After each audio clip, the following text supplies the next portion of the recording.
In 1918, a regiment of black American soldiers held a French village against impossible odds for 191 days straight, longer than any other Allied unit in the war. They earned France's highest military honor. But when they came home, America refused to let them march in victory parades. Their names were erased from textbooks until now.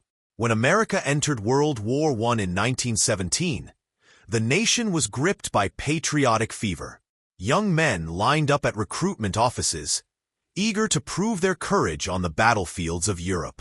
Among them were 380,000 black Americans who volunteered or were drafted to fight for their country.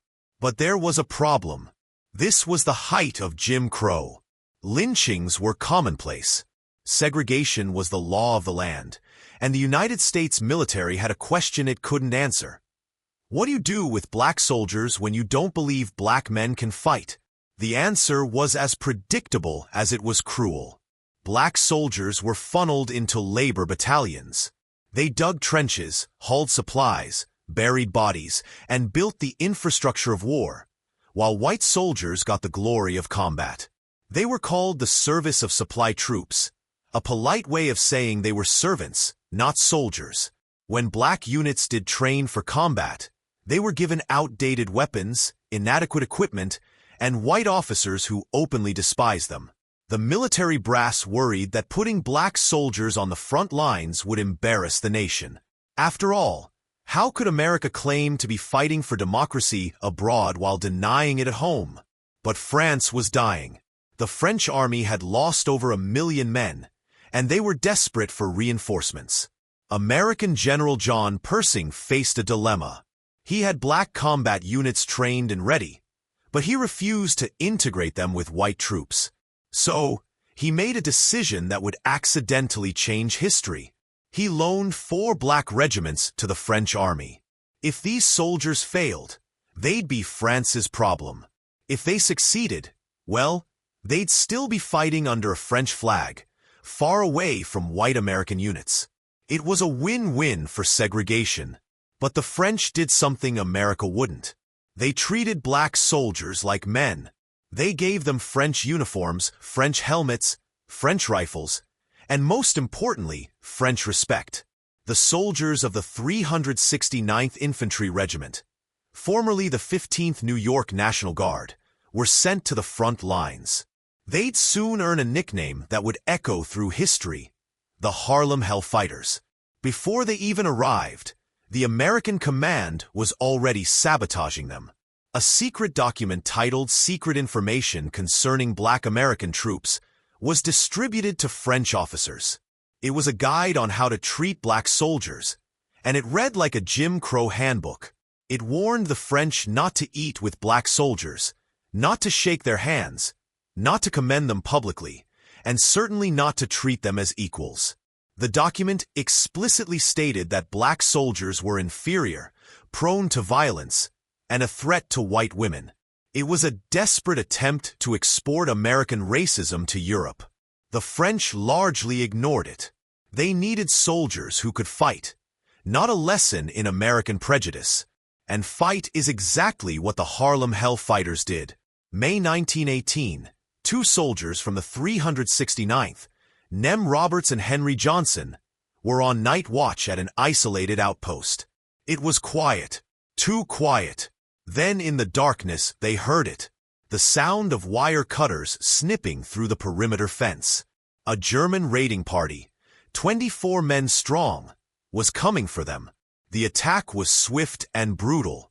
Roberts was wounded almost immediately. Johnson fired his rifle until the magazine was empty, then grabbed grenades and hurled them into the darkness. When those ran out, he drew his BOLO knife. What happened next became legend. Henry Johnson, a former rail station porter from Albany, fought hand-to-hand with German soldiers in the dark. He slashed, stabbed, and bludgeoned his way through the attackers, refusing to let them take Roberts. By the time reinforcements arrived, the Germans had retreated, leaving their dead behind. Johnson had sustained 21 wounds. Roberts survived. Not a single American soldier was captured that night. France awarded both men the Croix de Guerre, the nation's highest military honor. The French newspapers called Johnson the Black Death. Back in America, the story barely made the papers. After all, how do you celebrate black heroism when your entire system is built on black inferiority? But the 369th was just getting started. They were deployed to the Champagne-Marne sector, one of the most brutal stretches of the Western Front. And then they did something no other American unit accomplished. They stayed there for 191 consecutive days. The Harlem Hellfighters held the line. No breaks, no relief, no respite. They fought through gas attacks, artillery barrages, and waves of German infantry. They never lost a foot of ground. They never had a man captured. They captured German trenches that other Allied units had failed to take. And while they bled in the mud of France, white American soldiers often refused to fight in sectors where black soldiers had served, claiming the positions were contaminated. The 369th wasn't alone. The 371st Infantry Regiment stormed German positions at Montfaucon, breaking through defenses that had held for months. The 372nd captured key bridges under withering artillery fire. Together, the black regiments of the 93rd Division won hundreds of Croix de Guerre medals. French soldiers fought beside them as brothers, sharing rations, trenches, and respect. For many black soldiers, it was the first time in their lives they'd been treated as equals by white men. Back in the States, the propaganda machine churned. Posters celebrated white doughboys charging into battle. Newspapers lionized white heroes. And black soldiers? They were barely mentioned. When they were, it was always in service roles, loading ships, building roads, washing dishes. The men who were actually winning France's medals and Germany's fear were invisible in their own country's story. But there was another story, darker and more deliberate, unfolding with the 92nd Division. Unlike the 93rd, which fought under French command, the 92nd remained under American officers. But here's where it gets sinister. The 92nd had black officers, men who had earned their rank through training and merit. This terrified the white command structure. Black men leading black soldiers. That was dangerous. That suggested equality. So the 92nd was set up to fail. They were given faulty maps, outdated intelligence, malfunctioning weapons, orders that made no tactical sense. And when they struggled, when they took casualties because of sabotage disguised as incompetence, the white officers pointed and said, "See, black soldiers can't lead. They're not ready." It was intentional. It was cruel. And it worked.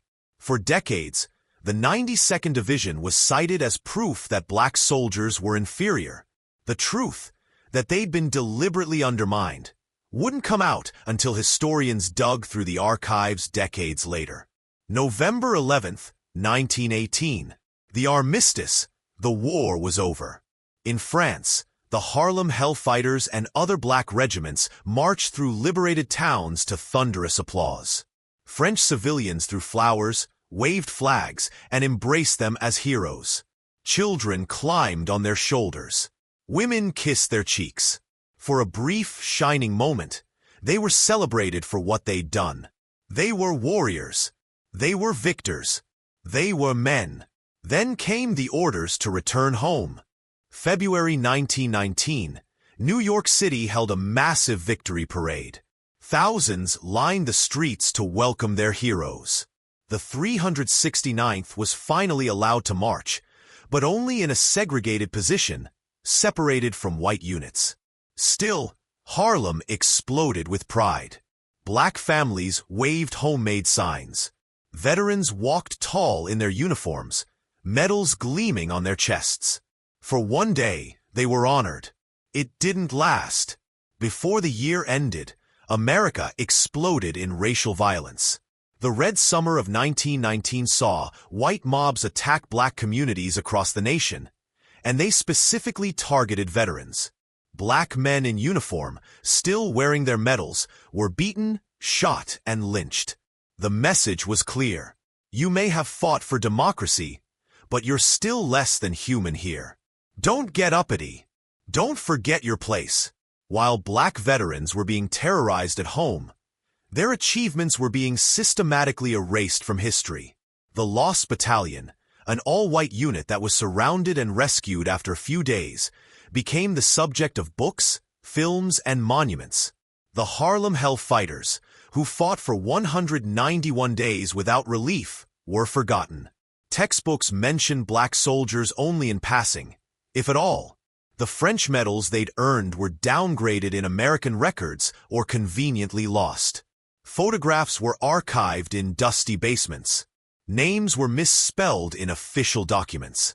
Records were accidentally destroyed. It wasn't negligence. It was deliberate historical erasure. But here's what they couldn't erase.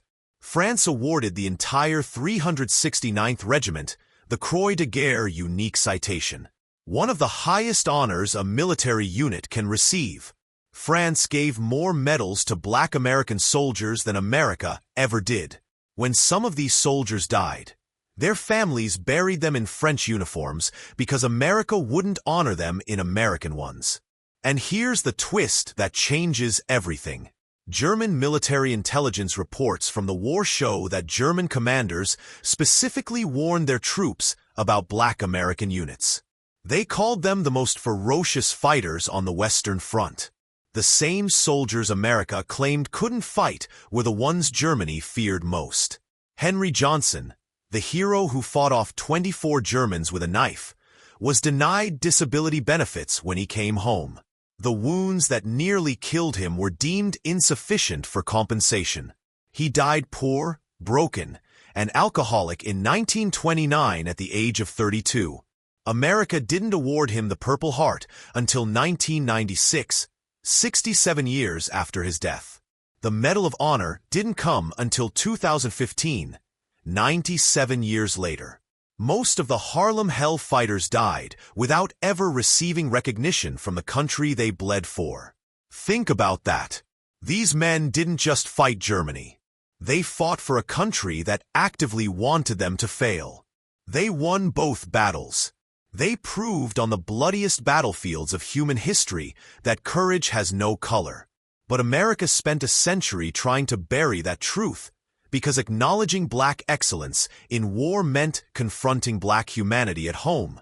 If black men could lead, fight, and win as equals in the trenches, how could America justify segregation, disenfranchisement, and lynching?